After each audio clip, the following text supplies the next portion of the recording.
Radio Morena, la gigante del Pacífico. Está con nosotros a esta hora de la mañana el ingeniero Rodrigo Contero Mejía, activista de Alfaro Vive Carajo, ex candidato a la Asamblea Nacional por Pachacutic. Además fue director de la cárcel La Roca. Qué gusto tenerlo con nosotros. Buen día, bienvenido a Radio Morena. Director de la cárcel La Roca. Hola.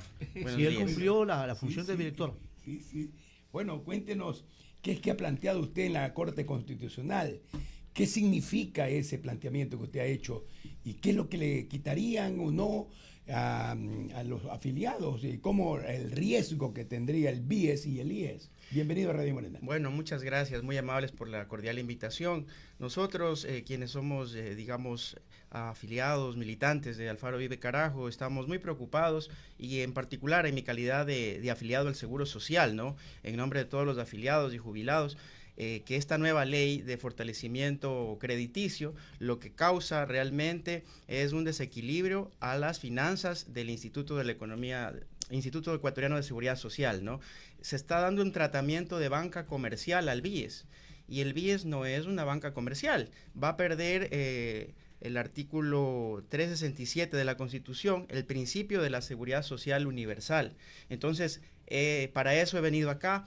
Hemos presentado una demanda de inconstitucionalidad conjuntamente y con el auspicio del asambleísta César Palacios de la Revolución Ciudadana. En este sentido, nosotros desde la izquierda y desde el progresismo hemos buscado, tocado puertas a diferentes instituciones políticas, digámoslo así, para poder conjuntamente parar esta situación y provocar que la Corte Constitucional también genere lo mismo que con las dos anteriores leyes, las declare inconstitucionales y se tiren abajo, porque desde el 1 de octubre del presente año está en vigencia esta ley y pues para eso he venido, para explicar por qué es importante. Ya, la ley, ¿cómo es que se denomina que la hizo la Asamblea de Nacional? Fomento crediticio. Ley de fortalecimiento crediticio. Ya, fomento y fortalecimiento crediticio. Y ahí está el tema del IES. Sí, ellos... En la que autorizan a que el IES venda o negocie y pida créditos extranjeros o créditos a la banca y garantice con las hipotecas de la gente.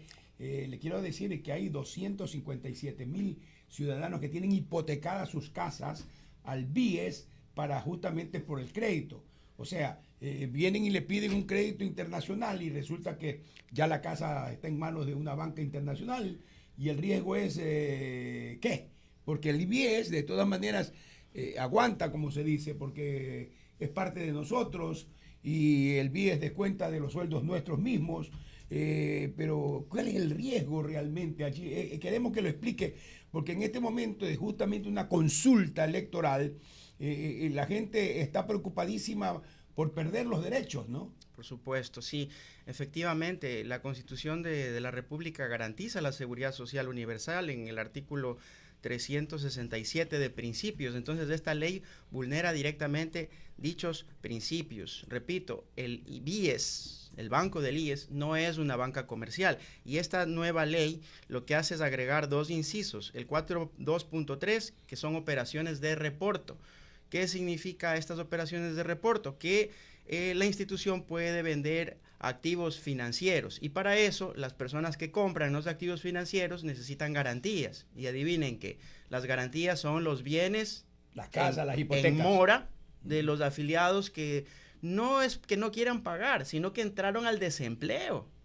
Mire, en mi caso particular, yo en algún momento estuve 2 años desempleado, digámoslo así, de las instituciones, digamos era por libre ejercicio, y luego de eso volví al empleo y pude hacer una estructura en el BIES, ¿no? Y pagar lo que debía. Pagar y ponerme al día, entonces no perdí mi bien. Pero es algo similar a lo que ocurrió en España. Usted lo está sintiendo en realidad, ¿no? En carne propia. Por eso que usted ha ido a la Corte. En carne propia, porque mire, en otros gobiernos, ¿verdad? Cuando un funcionario público tenía deudas en el BIES o en otras instituciones, no tenía lo que ahora, impedimento de ejercer cargo público. Se está violando el derecho al trabajo. ¿Cómo usted va a trabajar si le sale nuevamente un empleo en el sector público? No puede ejercerlo mientras no cancele la deuda al BIES. Entonces está violando ¿Cómo su derecho paga, al trabajo. entonces? Sin embargo, el presidente de la República se perdonó, ¿no es cierto?, 94.6 millones de dólares, dinero con el que pudo haber construido una hidroeléctrica, pudo haber construido una cárcel moderna, como por ejemplo se construyó la regional, que ahora realmente da pena. Esa regional costó aproximadamente 76 millones de dólares, equipada, etcétera, y los gobiernos, empezando con Lenín Moreno, la dejaron destruir, no la dieron mantenimiento alguno. Entonces, realmente hay un quemeimportismo y solamente hay un ojo para ver dónde se hace business, negocios. Y el afiliado sale perjudicado. Entonces, la otra operación que están agregando en esta ley son operaciones de venta de cartera vencida, directamente. A operaciones de hipotecarias, prendarias y quirografarias. Entonces, esto vulnera varios artículos de la Constitución. Además, con esto, la Corte Constitucional debería ya mandarlo directamente abajo a esta ley. El artículo 137, inciso 2 de participación ciudadana, habla de que mínimo debieron haber 2 debates. El presidente presentó una ley extraordinaria. Hizo mal. ¿Por qué? Porque el IES no es una institución pública. El artículo 225 de la Constitución de la República nos indica cuáles son las instituciones públicas. El IES no es una institución pública porque se mantiene con el aporte de sus afiliados. Es verdad que los empleadores también dan un aporte y el Estado da otro aporte, pero es minoritario en relación al aporte de los afiliados. Entonces, ¿cómo se creó el Instituto Ecuatoriano de Seguridad Social? Propia. A través de una caja de ahorros de afiliados. Entonces se basa en principios de cooperativismo, de mutualismo. Entonces es el mismo caso que se hizo en algún momento con el Fondo de Cesantía del Magisterio. Al final del día, ¿qué pasó? Les devolvieron. Lo mismo es el tema del IES. Es una institución privada que tiene aportes públicos y que es sujeta a fiscalización de Contraloría. Es verdad. Es más, la Corte Constitucional debería conminar a la Asamblea Nacional, según el artículo 84 de Garantías Constitucionales, a que traten una nueva ley del IES, porque después de la Constitución de Montecristi del 2008, hasta la fecha no se ha topado la ley del IES. Es decir, la ley actual del IES es inconstitucional. Hay alertas, ingeniero Rodrigo Contero Mejía, hay alertas. El caso que usted cita, por ejemplo, el ciudadano común, hasta el 15, el empleador y el aporte voluntario, cualquier condición. Al siguiente día usted no puede ni siquiera contratar. Está concatenado todo. Por supuesto. O sea, ese es un mal sabor del ciudadano común y pregunta por qué en muchas ocasiones si hay beneficios. Porque no es que con el hecho de no dejarte, sigue subiendo, sigue incrementándose costas, multas, glosas, sanciones, todo lo demás. ¿Y por qué a los grandes, que es una norma para unos y una norma para otros? Bueno, aquí hablamos de los principios políticos, en este caso de Alfaro Uribe Carajo, cómo nació y cómo actualmente, siendo una organización de paz, democrática, progresista, ¿no es cierto?, alineada dentro de la unidad de las izquierdas y que promovemos precisamente que se amplíe esa unidad, las armas, se retome esa unidad. Entregaron las armas por bien de la paz del país. Por supuesto, el acuerdo de paz lo firmó Rodrigo Borja. O sea, si bien es cierto, algunas personas hablan que Febres Cordero combatió, es verdad, hubo situaciones, pero quien hizo el acuerdo de paz fue Rodrigo Borja Ceballos.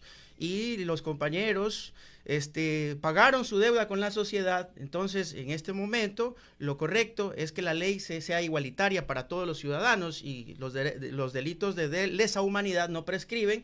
Entonces, las instituciones de control de seguridad del Estado deben conocer muy bien esta situación. Además, cuando ellos están en una guerra y son prisioneros de guerra, saben muy bien que la ONU garantiza los derechos del prisionero de guerra. Asimismo, el Estado garantiza los derechos de la persona privada de libertad en las cárceles. Tiene que garantizar el derecho a la vida.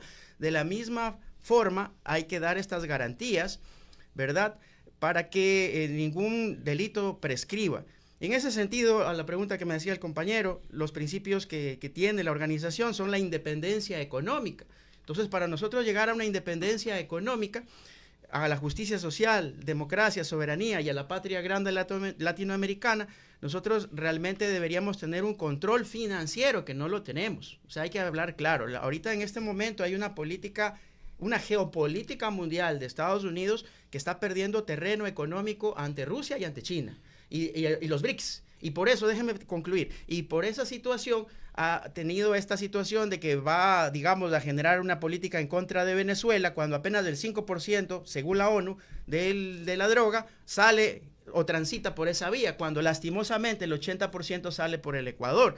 Entonces, en ese sentido, lo que quieren es que esos capitales que van a la banca privada y que luego fugan y salen también a Wall Street y se lavan en Wachovia Bank, Estados Unidos, y otros bancos, sea, digamos, el salvavidas de los Estados Unidos. Entonces, eso hay que entender en geopolítica, y en ese sentido, el BIES también está dentro de ese eslabón. Como hay que entender, vea, hecho inédito en el Ecuador, Oiga, lo que ayer se ha dado, la reinstalación, se ha retomado el tema del caso, del juicio, ¿no?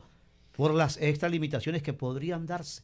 Se han dado y podrían darse. Militares y policías, policías. en el caso de Alfaro Vive. Ayer Se ha reinstalado el juicio de lesa humanidad. Vamos a ver, ¿no? Quería preguntarle sobre esta ley en realidad, porque a la gente le preocupa esto del IES, ¿no? El artículo 371 de la Constitución, que habla sobre la seguridad social, en su tercera cápite dice: las prestaciones en dinero del Seguro Social no serán susceptibles de cesión. Mediante esta ley la están haciendo una cesión. O sea, usted está haciendo bien en ir a la Corte porque es inconstitucional.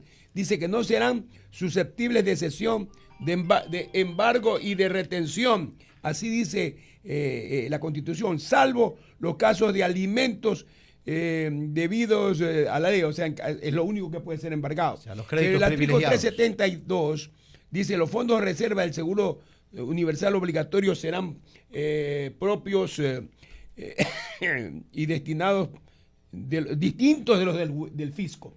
O sea, este es un dinero particular, el del IES, y servirán para cumplir de forma adecuada los fines de su creación y sus funciones. Del IES se refiere. Ninguna institución del Estado podrá intervenir o disponer de sus fondos y reservas sin menoscabar ni menoscabar su patrimonio.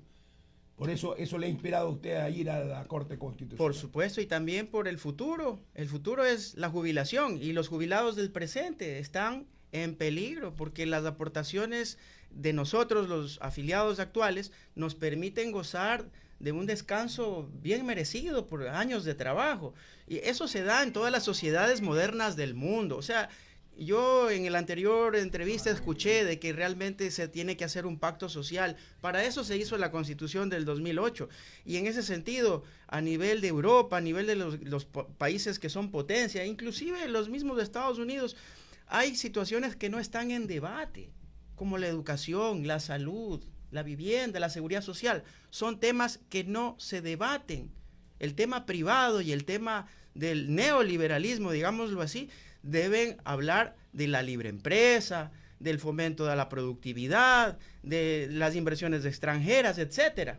Ya estamos en un sistema de economía mixta. Nosotros no nos ponemos ciegos a eso, pero hay situaciones que deben ser intocables, como la seguridad social. Yo creo que hago un llamamiento a los afiliados y a los jubilados del país a que presenten más demandas de inconstitucionalidad, y asimismo nosotros estamos preparando una nueva demanda con la cual una compañera que es jubilada la va a firmar, porque lastimosamente esto de aquí está perjudicando el bienestar de todos. Digamos, los enfermos catastróficos, ¿qué van a hacerse, no?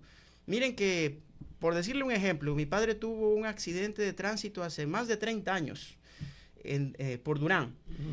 Casi pierde la vida, perdió un riñón, le reconstruyeron el vaso, le quitaron 10 centímetros de intestino, le hicieron operaciones en el brazo porque un tubo atravesó el brazo, el estómago. Lo llevaron al IES. Y en ese entonces, en el IES, no estábamos hablando de la época de Correa ni nada de eso, porque eso lastimosamente es, digamos, una situación que la gente genera odio o digamos, seguimiento u odio. Y nosotros tenemos que olvidarnos ya de esa situación. Tenemos que aplicar la política que ha planteado Leonidas Díaz Salazar, de aperturar la unidad de las izquierdas con el progresismo. Y en ese sentido, a mi padre lo operó el IES digamos, por emergencias. Luego verificaron que era afiliado. O sea, no dudaron. Le salvaron la vida. Lógico. Hace 30 años atrás. Hoy hay una preocupación sobre el tema de la ley. El propio Instituto Ecuatoriano de Seguridad Social, cito una fuente, ha publicado el portal Primicias. Riesgos financieros si se endeuda. Preocupación, el informe del IES alerta que nueva ley expone al BIES a estos riesgos. O sea, ellos mismos se están autodefendiendo. ¿Y cómo el esto? propio IES, A los dice en la funcionarios, publicación, el IES alerta la nueva ley que permite al BIES endeudarse o vender su cartera expone al banco a serios riesgos financieros. El BIES, ¿con qué capacidad cuenta de pago para asumir más deudas sin comprometer los fondos de los afiliados y los jubilados? Lógico, es que ahí está el dinero total. Es la 42 pregunta. mil millones de dólares ahí. Adicional, la deuda de más de 24 mil millones de dólares que el Estado tiene con el IES. O sea, todos los gobiernos, ninguno se salva, lo han cogido como caja chica, cuando son, digamos, son fondos previsionales y fondos de los afiliados. Repito, esto es una institución privada, es una caja de ahorros. Por Oiga, eso pero- decía la gente, vamos a la caja del seguro. Pero Ese es caja, ese es el caja contenido. chica, ingeniero, discúlpeme sin contradecirlo, ánimo de contradecirlo. Caja chica, 3.000 y pico de millones en el tiempo del señor Lenín Moreno Garcés. No sé cuántos más en el tiempo del señor Lazo. Ahora, lo dice públicamente en el debate, en la función legislativa, un legislador. 5.000 y algo más. 5.600. Caja chica, esa cantidad de dinero. Es que hay hartísima plata. Mientras tanto, Moreno pidió un crédito al FMI de 10 mil millones de dólares y el mismo Noboa de 5 mil millones de dólares. Es más, todas las medidas económicas que está haciendo ahora del ajuste son las recomendaciones del Fondo Monetario Internacional y pidiendo Quiero dinero crédito prestado para pagar deuda nada más. para pagar deudas. Además, ¿qué país del mundo ha desarrollado con las medidas del Fondo Monetario Internacional? Ninguno. Grecia, que más aplicó las medidas, terminó en una convulsión social. Y actualmente el Ecuador es lo mismo. Ahorita están adelantando el 13º sueldo, pero en diciembre ya nuevamente desemplean a mucha gente, muchas familias. ¿Cómo van a hacer para pagar los créditos hipotecarios del BIES, por ejemplo? Entonces, esta situación es una reflexión importante que tenemos que tener y hacer que se cumplan nuestros derechos y nuestra Constitución de la República. Por añadidura, entonces, en esta consulta hay que votar por el no. Lo advierte el propio informe técnico, insisto, no es quien os habla. Estoy mirando el informe propio técnico del instituto enviado a la Asamblea. A pesar de eso, el Pleno aprobó votos de una facción de Pachacutic y el oficialismo llegaron a 77 votos. ¿Qué cambia con esta reforma? Oye, Lo ha pero esos explicado. pachacutis nos han traicionado pues a los trabajadores. Por Porque se supuesto. fueron. Sí, ya están expulsados, ¿no? Lastimosamente, yo creo que aquí nadie se atreve a generar un proyecto de ley en el cual, con los camisetazos, la gente que está electa quede destituida y se vaya a su casa y no pueda ejercer cargo público nunca. Así debería de ser. Con eso evitamos que alcaldes, cuando llegan por una tendencia política, luego se cambien a la tendencia del gobierno de turno, por ejemplo. ¿No es cierto? Aquí, repito, el servidor público tiene que servir, dar un servicio social y hay temas que no deben discutirse. Los principios y los derechos básicos para garantizar la vida no deben discutirse. En esta mesa de trabajo no está ausente lo que usted acaba de señalar. Se podrán cambiar de camiseta las autoridades electas, pero el trabajador, que también es de orden público, está pidiendo que no le adelanten el décimo, que le paguen los 3, 4, 5 meses de atraso de sueldo. En el sector, hablo de trabajadores cantonales, GAD provincial, GAD cantonal, están impagos, es lo que están reclamando. Por supuesto, por supuesto. Miren, yo creo que en esta consulta que se viene, efectivamente, la solución no es cambiar de Constitución de la República, porque como acabamos de analizar, los artículos de esta más bien protegen la seguridad social. Yo creo que todo el mundo, incluso la gente afín a Noboa, debería analizar. Con la consulta el presidente no se va a la casa, él continúa en funciones, pero sí sería un espaldarazo hacia él para decirle, hey señor, gobierna a favor del pueblo, no a favor de los intereses de la banca de los Estados Unidos y del Fondo Monetario Internacional. Han sido las expresiones del ingeniero Rodrigo Contero Mejía, en este diálogo aquí en Radio Morena. Así es, Rodrigo Contero Mejía, ingeniero comercial, además ex candidato a la Asamblea Nacional por Pachacutic, estuvo con nosotros dialogando sobre la demanda de inconstitucionalidad a esta ley. Ojalá que la Corte Constitucional se pronuncie pronto al respecto y convoque audiencia como lo ha hecho con las otras leyes. Gracias por estar en Radio Morena. Muchas gracias por la oportunidad y cualquier cosa a las órdenes. Muchas gracias. 9:04 en Radio Morena, la gigante del Pacífico. Es jueves, no otro día, jueves, sí, se cortó la semana por el feriado